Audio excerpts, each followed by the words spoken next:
Matt Olson is an Atlanta area kid, grew up rooting for the Braves, and his roots are so deep to that area. Matt Olson is having a career year. It's gone! Olson's done it again! Chasing the home run crown on his hometown team. My goodness, what a tear. Everything he barrels is leaving town. That means the Braves' first baseman has quite the cheering section in Atlanta. But Olson's most fervent fan is one who cannot speak. Reece Blankenship has nonverbal autism. He's been one of Olson's closest pals since high school, when Matt helped with Reece's behavior analysis. And in recent years, as Matt had a big league breakthrough and Reece had a communication breakthrough, they teamed up to make an impact on the autism community. So Matt, I want to start by asking just about your friendship with Reece. When did you and Reece meet, and how did you become friendly? So Reece's older sister, Darren, and I were the same grade in middle school and hung out in the same friend group, and a lot of the times would be over at their house. So that's when I first met Reece and was able to be around him a little bit. And my older brother, actually started working with Reece. They had some high school kids come over, and somebody would be there with him and work with him, and I ended up following my brother doing that, and kind of where the story started. Then after Matt was drafted out of high school and he started playing in the minors, during those off seasons he would still come back and work with Reece. Then through the years it kind of evolved to where he wasn't working with him anymore. He was just coming and hanging out, and he just kept coming. I'd venture to guess that your friendship with Reece is probably your first real experience with autism. Was it difficult to feel like you're forming a connection, a bond with someone who can't speak? Yeah, obviously there's a little bit of a gap there. At first, being around an autistic person, especially some of the things that Reece will do, his body will do that he doesn't necessarily have control of. He'll bite his hand or make some noises. I think it can be a little off-putting at first. Once you become a little comfortable around it, you look past that stuff and you start digging deeper into who the person is and what is truly going on. And it's easy to say now, but deep down felt like there was more going on than what you saw on the exterior. For the first 19 years of his life, Reece was unable to communicate. Doctors guessed that he had the intelligence level of a 3-year-old. Then, in 2014, just a month before Reece's 20th birthday, his parents took him to a Spelling to Communicate workshop, where he pointed to a letterboard to spell words and demonstrate, for the first time, what had been hiding inside of him. E, D. It is named. Keep going, keep going, keep going. Named. N-O-R for S. Good, Reece. When we did the communication workshop, Reece kind of amazed us all when she said, Reece, we're going to presume competence. We're going to talk to you about astronomy. Do you know anything about astronomy? S-P-A-C-E. And she held the board up, and Reece immediately spelled out, I know Copernicus advocated that the earth revolves around the sun. And then she put the board down, and he turned around and looked dead in my eyes like, do you see that? That was our first time that what we had kind of always believed about Reece was shown to us, but even at a higher level. H, E, I love you giving me full sentences.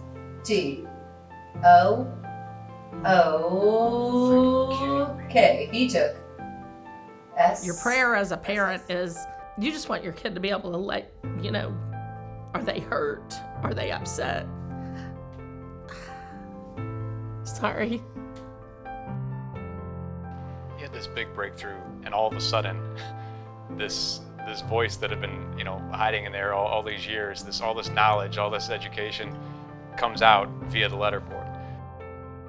For you, as a friend of his all those years, to finally have a way of communicating with him in that method. What was that like for you? It was crazy. I remember getting, I forget if they text or called, but basically saying that Reece is beginning to become verbal with us, and hearing things from Reece that we've never heard. It's a crazy experience, even to this day, to sit there and watch him do the letterboard. You almost wouldn't believe it. It's incredible. It's kind of like the joke's on us because Reece is probably the smartest person in the room. He's amazing. He's incredibly gifted and smart. All those years trapped in an uncooperating body, unable to express himself, had given Reece ideas for how to empower and advocate for those on the spectrum.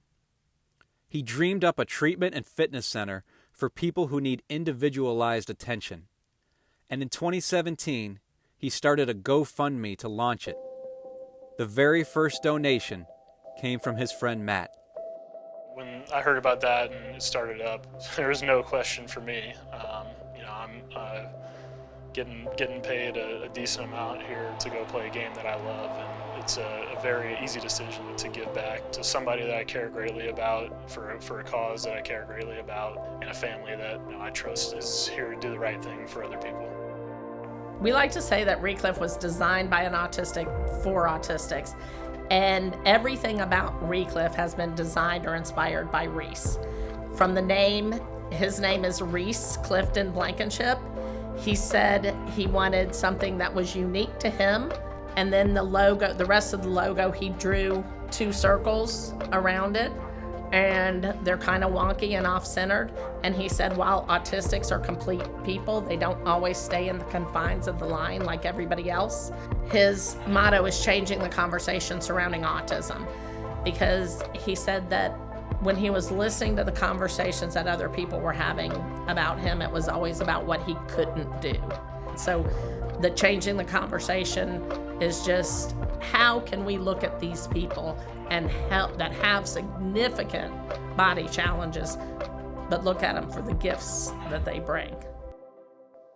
Baseball is such a long season, such a grind, but when you were able to have those moments, were you able to visit Reece and visit Recliff and see what's going on there? What's that like for you?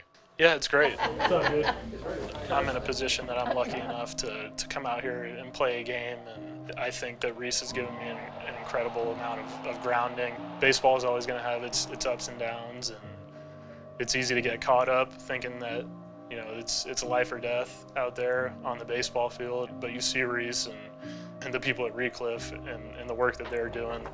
That's really life. Since the trade that brought him to the Braves last year, Matt has stepped up his support of Recliff and the autism community. He donates a portion of his salary to purchase seats at Truist Park in a designated section called the Matt Pack, where families impacted by autism enjoy a free, sensory-friendly game experience. It's Matt's way of honoring a friendship that Reece sums up eloquently in a letter written with his keyboard and read by his mom. He said, realistically, friendships for those like me are very unique and somewhat difficult for neurotypicals to comprehend. Matt and I forged our friendship during many hours shared working on therapy and motor skills, but my favorite times were spent walking for miles in companionable silence. I have said many times before that our friendship transcends typical speech. This friendship is especially important because it gives me faith that my true self is valued in spite of my unruly body. We've always just kind of been synced up and an unspoken relationship to start for sure, and now one that keeps on going. I love you, man.